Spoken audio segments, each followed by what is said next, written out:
Hey, shalom, shalom, shalom. Call halal Yahweh by Shem Shai by Shem Kodash. And of course, once again, double honors go out to the apostles, bishops, and elders of Great Millstone who rule well. Salutations also go out to the fellow Akim that are out there on the highways and the byways, pushing the truth across four corners of this earth. All right, whilst time allows us to do so. Speaking of which, this is what this video is about, because for those of you that continue to refuse, all right, to see these prophecies jumping off the pages of the Bible here, you know, we're out there telling you, or trying to, hey, playtime's over. It's been over, actually. All right, these moves are being made.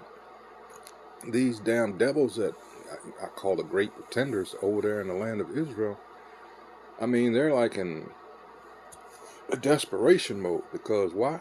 Well, basically people aren't believing their bullshit anymore.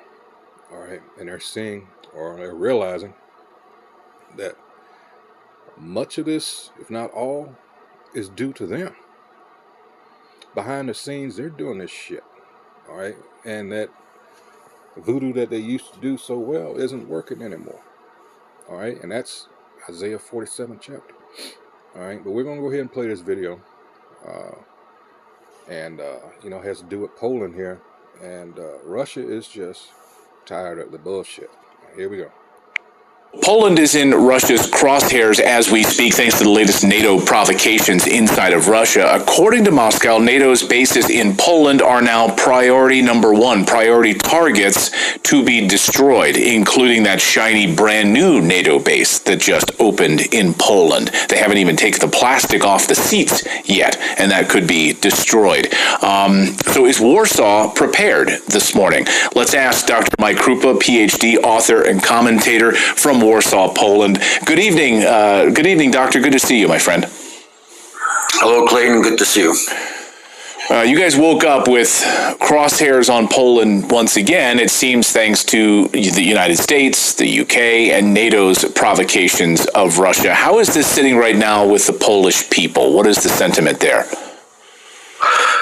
Well, unfortunately, I think the discussion right now in Poland in terms of any strategic danger that might come from the east basically concentrates on the fact that Biden, gave the green light to shoot the ATACMS deep inside Russia, and not so much of the direct danger that is, founded in that new base in Redzikowa up there on the coast in Poland, which is an anti-ballistic missile base, ostensibly originally planned during the George W. Bush administration as being directed at Iran.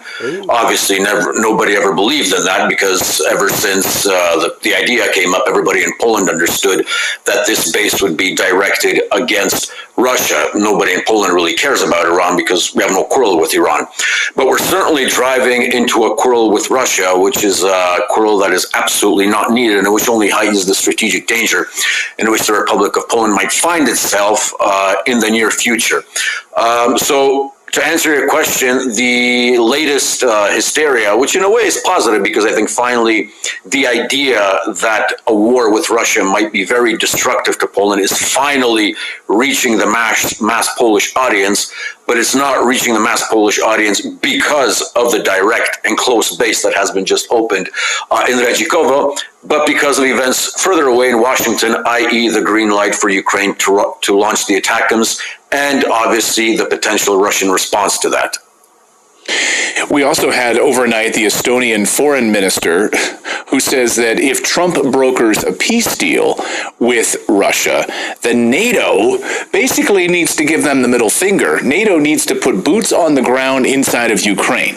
So is Poland ready to, as part of NATO, ready to put boots on the ground in Ukraine in a large capacity if Trump brokers a peace deal? I mean, it's absolute madness to me, but of course, Russia's taking it very seriously. Judging by what the current foreign minister of Poland and privately the husband of Anna Applebaum of the Atlantic magazine, Radek Sikorski, said in a pranked phone call with the Russian pranksters Vovan and Lexus, nobody in Poland is looking to put boots on the ground and looking for an escalation. Now, in that conversation, Sikorski said that if the front was collapsing if the Ukrainians were taking a beating, I'm guessing, crossing the Dnieper River and running away to the west. He hinted that there might be consideration of putting at least a no-fly zone into Ukraine. But nobody in Poland currently is seriously contemplating, at least that I know of, is seriously contemplating boots on the ground. I don't think, despite the many negative opinions I hold about the current regime, that they're that suicidal, like they're, as many call them, the Baltic Chihuahuas, Estonia, Latvia, and Lithuania, of, doing a lot of talking but no action, because those countries literally don't have any significant militaries. They're more of a police force, if anything. But Poland, which does have a fairly significant military, we can discuss if the capabilities are there, but, we have a military that could go potentially could go. I don't think, thankfully, at this point, anybody is contemplating that, especially in light of what has been said recently by Radek Sikorski, once again, that actually, as a matter of fact, he wants to get along with President Donald Trump. So we'll see how that goes, and we'll see if his wife allows him to. The Rand Corporation's threat assessment ladder, threat escalation ladder, we've shown it quite extensive. We've shown it a ton here on Redacted. We'll put it up here on the screen if we can. Of course, it starts with diplomatic pressure. It escalates all the way up to nuclear war. I don't think I've ever seen it get this high. And in fact, a lot of people who obviously were alive during the... You notice, all right, number 3 there, covert ops. All right, see, this is part of that foreign policy, especially when it pertains to the U.S. All right, that little supposed to be secret part of that, covert ops. You're very unaware, most people are, of what goes on behind the scenes. All right, people don't just hate you for the most part for no cause. There is a history here that a lot of people, especially those always talking about God bless America and all this, the U.S. has done so much shit behind the scenes and fucked over so many of these, and I'll use Trump's words when he was in office the first time, the shithole countries. Well, like I always say, how do you suppose they became shithole countries? All right, and it's usually directed at, Jake, both northern and southern kingdoms. Latin America is usually, when you hear that, Haiti. Sometimes they make references to, to Africa, but mostly it's directed, the Western Hemisphere here. Shithole countries, and it's like, damn, well, but you're not admitting your part in that and why they are shithole countries? Of course not, because this is what the so-called white man does. All right, selective memory. But this is all coming to a head because actually they played themselves. It's the Most High that's pulling all these strings. All right. Covert ops. I mean,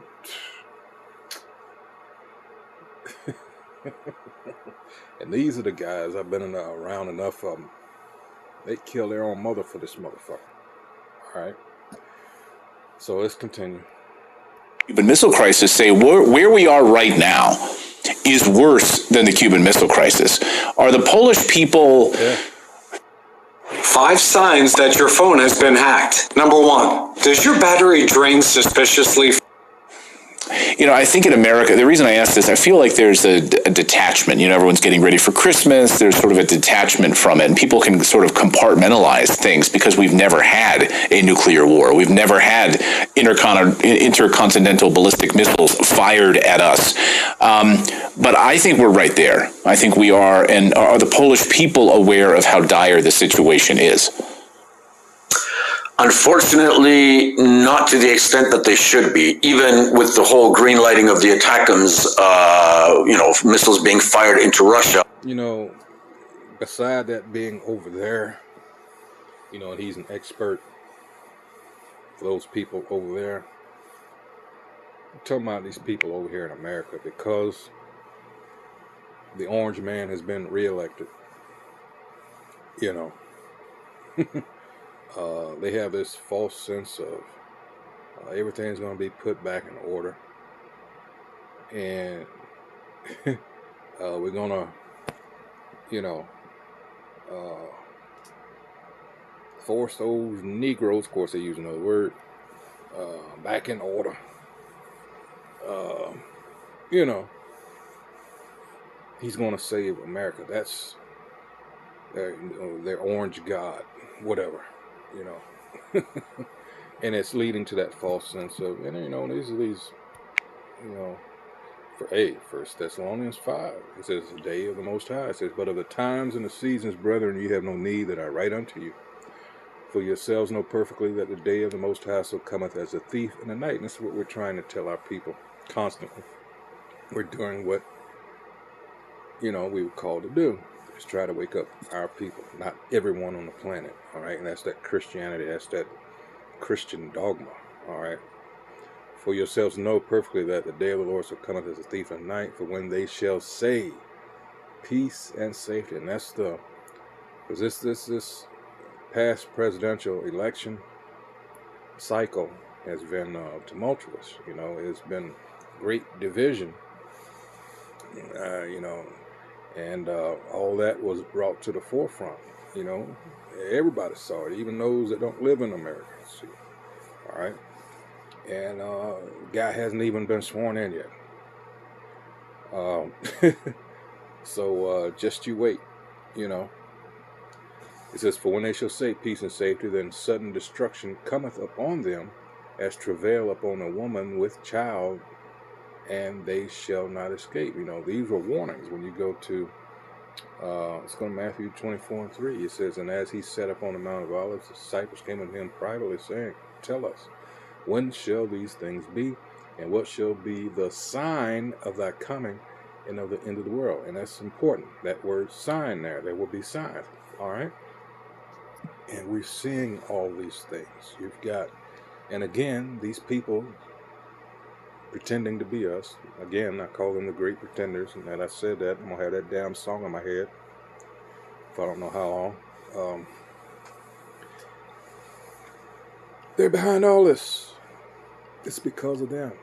They're the ones that Jeremiah 49:20 is talking about. You know, that in fact, let's get it. They're bringing all this about, and because of the protection of a lie, that lie being that they're supposed to be the chosen, all right, and they're going to all types of extremes to protect that lie. This is Jeremiah 49. Let's go to the top where we're talking about here. It says what? This particular, starting at 7, judgment on Edom, and that's who we're talking about. The red people, the real red man, all right? I'll just start here. Concerning Edom, verse 7, thus saith the Most High, Yahweh, the Lord of hosts, is wisdom no more in Teman? Wasn't that also in Obadiah? Yeah, we'll get that. All right. In fact, let's see. Let's go to it right now. In fact, I'll just keep reading this a little bit. We'll come back to that. Concerning Edom, thus saith the Most High, is wisdom no more in Teman? Is counsel perished from the prudent? Is their wisdom vanished? The answer would be, yeah. And Obadiah tells you that. It says, flee, turn back, dwell deep, O inhabitants of Dedan, for I will bring the calamity of Esau upon him, the time that I will visit him. If grape gatherers come to thee, will they not leave some green grapes? If thieves by night, they will destroy till they have enough. And this is echoes of Habakkuk's 2nd chapter, because we know that under the system that is controlled by the so-called white man, the nation of Edom, all right, they don't want you to have shit. They want control of everything, all right? And that's us. We had that welfare system, all right, to where our people, they didn't have to go, you know, Didn't have to starve. All right. Didn't pluck everything and leave the fields just barren. All right. 10. But I have made Esau bare. I have uncovered his secret places, and he shall not be able to hide himself. And that's true. He's being exposed like never before. 2 Thessalonians 2nd chapter. These are prophecies that have to and will come to pass. His seed is spoiled, and his brethren and his neighbors, and he is not. Leave thy fatherless children, I will preserve them alive, and let thy widows trust in me. For thus saith the Most High Yahweh, behold, they whose judgment was not to drink of the cup have assuredly drunken, meaning us, the Israelites. And art thou he that shall altogether go unpunished? That's the question. Lamentations 4, 20 and 21 tells you, hey, nope, you're going to drink of that cup.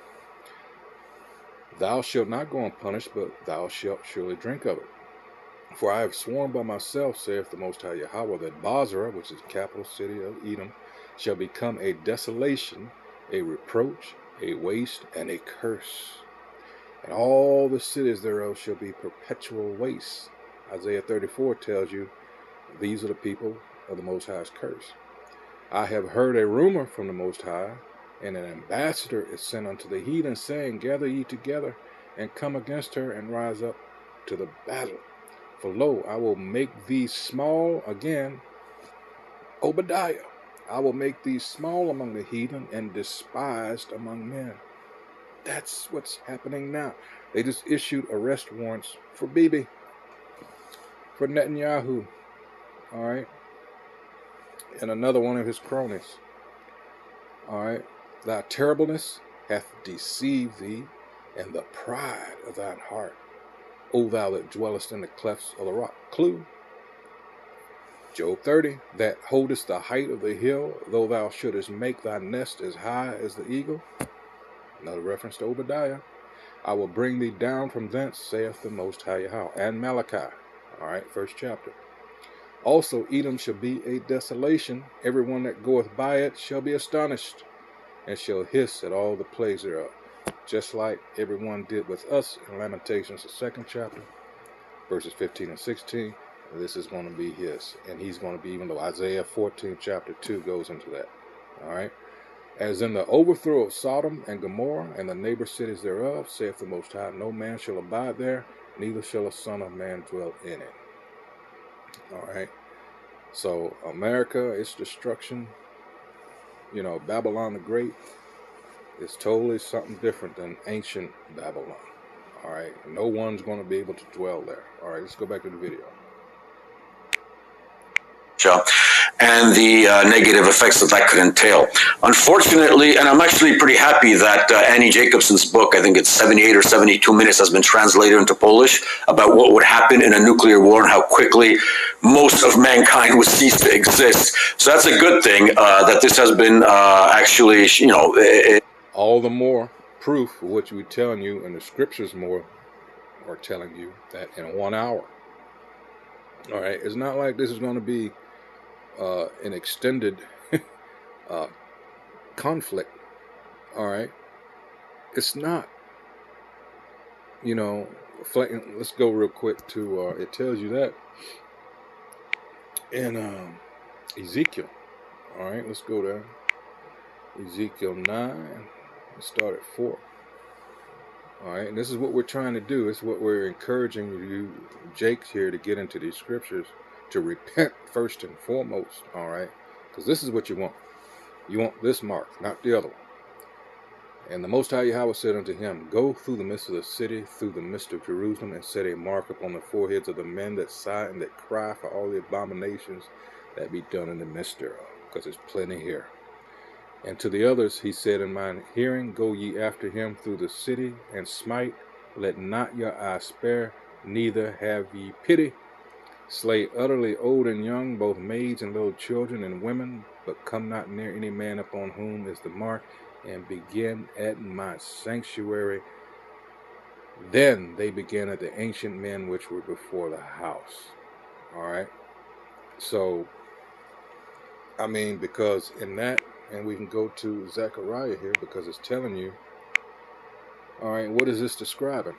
You know, like I said, it's not going to take any time at all, and this will be the plague wherewith the Lord will smite all the people that have fought against Jerusalem. In fact, let's go to the next chapter before. Let's see, or is it 12? Hold on, I think it's 12. Yeah, here it is. This is because like that little, you know, this piece of land that they're occupying, that's not what was promised to us. You know, eventually, that's not all of it, but the burden, let me start at the top. The burden of the word of the Most High, Yahweh for Israel, saith the Most High, which stretcheth forth the heavens and layeth the foundation of the earth and formeth the spirit of man within him. Behold, I will make Jerusalem a cup of trembling unto all the people around. Remember, Jerusalem is a people before it's a place. All right? When they shall be in the siege both against Judah and against Jerusalem. And in that day will I make Jerusalem a burdensome stone for all people. All that burden themselves with it shall be cut in pieces, though all the people of the earth be gathered together against it. All right? Now let's go to... I gotta move this to keep touching that by accident. Now, what can do this in so short amount of time? Blood. And this, verse 12, shall be the plague wherewith the Lord, the Most High Yahweh, will smite all the people that have fought against Jerusalem. Their flesh shall consume away while they stand upon their feet, and their eyes shall consume away in their holes, and then their tongue shall consume away in their mouth. And there shall come to pass in that day that a great tumult from the Most High shall be among them, and they shall lay hold every one on the hand of his neighbor, and his hand shall rise up against the hand of his neighbor. And Judah also shall fight at Jerusalem, and the wealth of all the heathen round about shall be gathered together, gold and silver and apparel in great abundance. And that's coming, all right? You know, that would be the connection there to that Isaiah 60. And that's going to be a beautiful thing because everybody thinks, oh, you know, the Chinese will be the next great pop. Nope. Nope. Nope, nope, nope, nope. That's not going to happen. All right. So, let's see. Let's go back to the video briefly. It appeared on the Polish book market recently. But because we haven't had the experience, I mean, during the Cold War, we were a frontline country, but it was only after the Cold War did we find out, thanks to the files that were released by the CIA about, you know, a certain code name Jack Strong, Pukovnik Kuklinski, who smuggled secret Soviet documents of what would happen during a nuclear war if that were to take place on the territory of Poland. We've never actually been threatened with anything that could come close to a nuclear cataclysmic event. But I think Poles should really start thinking about that, especially in light of what the Russian Foreign Ministry spokesperson Zakharova said, that this base would be targeted, and not necessarily with conventional weapons like the ones we saw probably this morning with the RS-26, most likely Rubez missile that hit Dnipropetrovsk in Ukraine. People were saying it's an ICBM. I tend to go with Scott Ritter's analysis, who says this is most likely an RS-26 with conventional warheads that just smashed everything that came into contact with them. So even if Russia weren't to go to the nuclear level, I mean, having a couple of those babies fall into Poland, I think, would scare the living crap out of at least 30% of our population, which would immediately escape west. So we shouldn't be playing with fire, and I think we should definitely stop thinking that Vladimir Putin is bluffing. Yeah, literally keep poking the bear. Okay. Again, and they know that these little sniveling little rats are all behind this. Again, it goes to the protection of a lie, trying to maintain that lie. All right, slaughtering those people over there. All right, and, you know, there are a lot of Jakes mixed in amongst those people. You know, we were scattered everywhere. You have to keep that in mind. All right. And basically the world has just said, you know, we're tired of this shit, you know, and we know we know that you're not who you pretend to be. A lot of them have known for quite a while, you know, but they benefited from it. But now it's to the point where the shit is old, it's stale, and plus the fact that they're getting screwed, that helps a lot too. But again, we're going back to the scriptures here with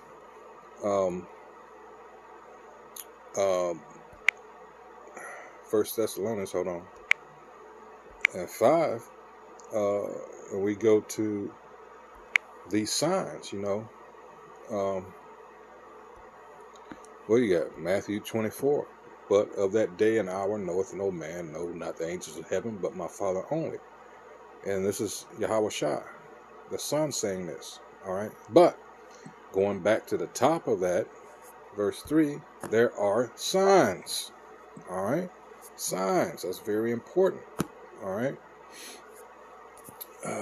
Let's finish this on out. Absolutely. I'll get you out of here on this, Doctor, which is we haven't talked since the election of Donald Trump in the United States. The Polish media, I'm sure, is responding one way, but in your conversations with the Polish people, where are their heads at with the presidency of Donald Trump in the White House back in Washington, D.C.?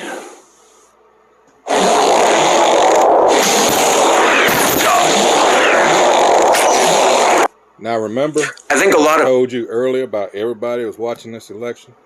Here we go. People don't really understand the potential significance that Donald Trump could have for Poland, because I think there's three schools of thinking on Donald Trump in Poland. I'm in the minority. The first school of thinking is that, Trump is going to come back, peace through strength. He's going to up the ante with Russia. We're going to have a Reagan-esque Cold War return, that Biden was weak, and we're going to support Ukraine even more. That's obviously falling apart. I'm pretty sure Donald Trump is not planning on that, despite what our local mini neocon wannabes tend to think in Warsaw. The second school is obviously, Trump's going to kill all the women. Oh my God, we're going to delegalize abortion, LGBT in Poland, and so forth. We're going to become, this fascist dictatorship under the tutelage of the, Washington Caesar. That's the Kamala Harris camp in Poland. Not too many of them, but they're there, mostly in the big cities. And I'm in the minority because I claim that Poland, and I actually did a short video about this just after the election. You can find it on my old channel on Votum TV, where I say that there can be an opening in Polish-Russian relations thanks to the pressure that Trump might apply in moving towards a Russian-American détente. A Russian-American détente will serve the interests of the entire Eastern European region, as Viktor Orban likes to point out. The less tension we have in... Again, prophecy, all right, are going to happen. There's nothing you can do to stop this, not through Trump or any other mortal man. All right. It is what it is. So you can hope that, like he said, through his actions, his perceived strength over Biden, that something is going to benefit Poland. But all this shit coming out about China, all, like they're scared of this man for some reason. Hey, it's going to be fun to see. At least I think so. It's going to be fun to see this guy back in, because a lot of his, his the people that voted for him, but they just about to lose their damn mind. It's like, especially against Jake. I've noticed a lot of incidents of Jake's being targeted, and it's like, we can't get a hate crime bill, but you keep your eye on that. Every year the FBI does the investigation, and they come out with these stats, and we're always at the top of the list, with hate crimes. Wow, go figure. So fuck this place. The sooner it goes, the better. And I'm sure there are a lot more in agreement with me. All right, fuck this place. This is a place of our punishment, We should have that mindset and be as pilgrims, Mine is already in the future, this place being done and over with, Eastern Europe, the better for Eastern Europe. So anything that brings Russia and the United States to the table and ends the war in Ukraine is good for Poland. How we play that out later, how we take the diplomatic track, if we even consider taking the diplomatic track as a sovereign country, which we claim to be, that's a whole different story. But the entire pressure that will come from Washington and the impending effects of a Russian, American, even mini detente, I think will do wonders for Poland, and most importantly, will keep war away from our borders. Well, let me just speak directly to the Polish people. I know a lot of people in Poland watch our show. The neocons in Poland better be scared, because Trump is not with you on this. There is not going to be a Cold War against Russia going back to the 1980s under Reagan. That's not going to happen. Donald Trump has no appetite for that, and I can tell you, as someone who speaks to people close to him, that's not going to happen. And those rats over there in the land of Israel gave him some kind of award, because all right, he's already in the bag for them. So I don't know what you'd expect. I'm with you in the latter category. It might upset a lot of the neocons who are looking to make a lot of money off of this in the military-industrial complex and who want war. I really strongly believe that that's not going to happen. So I'm with you in this. Hallelujah. I'm with you. Hallelujah. Yeah, business relationships, developing business relationships again, getting back to peace and reinvesting in the United States, I think, is a huge piece of this. And look, the United States is up against a massive amount of neocons in Washington, D.C., who I'm hoping will be thrown out and will be standing in the breadline looking for work very, very soon. So that's my hope. Clayton, just to say one last thing at the end there, when I found out that Tulsi Gabbard is going to be giving the president the presidential daily intelligence briefing, I was very, very happy. Possibly the only person in Poland who understood the implications of that. So Tulsi, if you're hearing this, good job, and hope to see you soon in the Oval Office in some press room telling the president all the things that need to be told without the neocon John Bolton filter. Yes, and the Mike Pompeo filters as well. So, amen. Yes, we're absolutely thrilled that Tulsi Gabbard is going to be heading up the DNI. Dr. Mike Krupa, thank you for your insight and analysis from Poland tonight. We appreciate it. And let's not forget what's also at the very base of this: to maintain so-called white supremacy, Edomite supremacy. Because they feel that they're losing, which they are. All right. That's why this presidential election here in America, all right, and they were like, well, you're seeking confirmation. We're not done yet. All right. So that's why you're seeing this uptick in racist incidents. This place is never going to change. Again, Jake doesn't realize that this is a place of punishment. This is not a place to where we're supposed to relax. All right. We're still under that punishment. All right. So, yeah, that's it. I said about Obadiah. Let's get it real quick. It's only about 9 verses. This is Obadiah. All right, of course, starting at the top. Edom will be humbled. The vision of Obadiah, thus saith the Lord, the Most High Yahweh, concerning Edom. We have heard a rumor from the Lord, and an ambassador is sent among the heathen. Arise ye, and let us rise up against her in battle. Behold, I have made thee small among the heathen. Thou art greatly despised, and they are.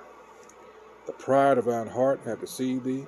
Thou that dwellest in the clefts of the rock, whose habitation is high, that saith in his heart, who shall bring me down to the ground? The proudest people, it's no coincidence that the eagle is their, they choose to represent them. Though thou exalt thyself as the eagle, and though thou set thy nest among the stars, thence will I bring thee down. If thieves came to thee, and robbers by night, how art thou cut off? Would they not have stolen till they had enough? If the grape gatherers came to thee, would they not leave some grapes? How are the things of Esau searched out? How are his hidden things sought up?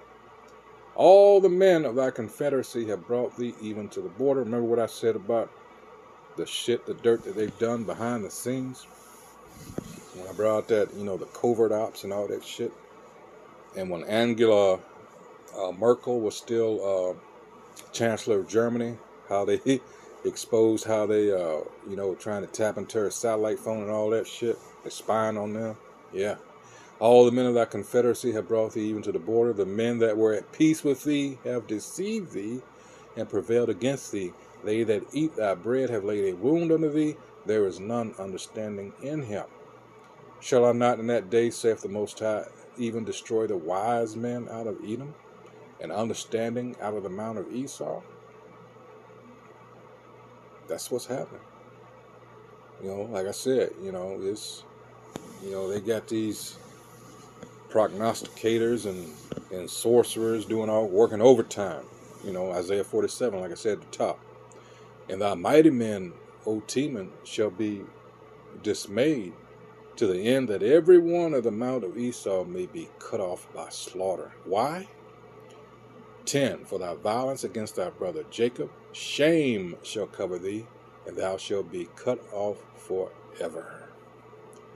In the day that thou stoodest on the other side, in the day that the strangers carried away captives his forces, and foreigners entered into his gates and cast lots upon Jerusalem, even thou wast as one of them.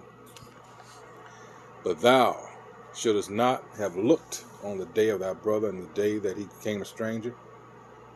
Read Psalms 137.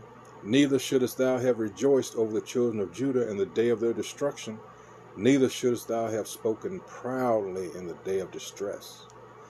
Thou shouldest not have entered into the gate of thy people in the day of the calamity. Yea, thou shouldest not have looked on their affliction in the day of the calamity, nor have laid hands on their substance in the day of the calamity. Neither shouldest thou have stood in the crossway to cut off those of his that did escape. Hey, look, there go one of them Israelites there. And you see that same fucking attitude whenever you look at one of these shows. I'm trying to think of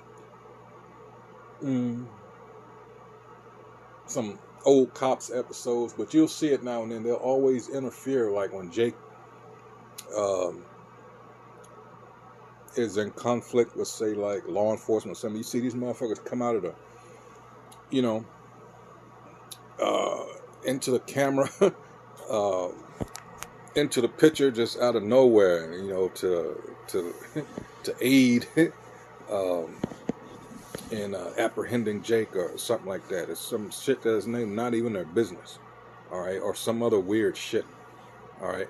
Neither shouldest thou have stood in the crossway to cut off those of his that did escape, neither shouldest thou have delivered up those of his that did remain in the day of distress, all right. So yeah, it's your turn now. And it's beautiful to see these motherfuckers, because of course nothing was going to be done with the economy taking a downturn as it has the last several years. Finally, them folks feel it. All right, you can see it in their faces. All right, so, and of course they blame us as usual for everything, even though we have no power. All right, but this is what cowards do. All right, all this bullshit about them protecting the weak and all that shit, that's just that bullshit. They're cowards. All right, they're very base people, like the scriptures say. All right, there's no chance for repentance. There's no redeemable qualities for an Edomite. That's why they're going to be destroyed off the face of the earth. That's it. All right, so once again, I hope whoever views this video is edified. That's what we do here at Great Millstone. And with that, until the next video, Shalom.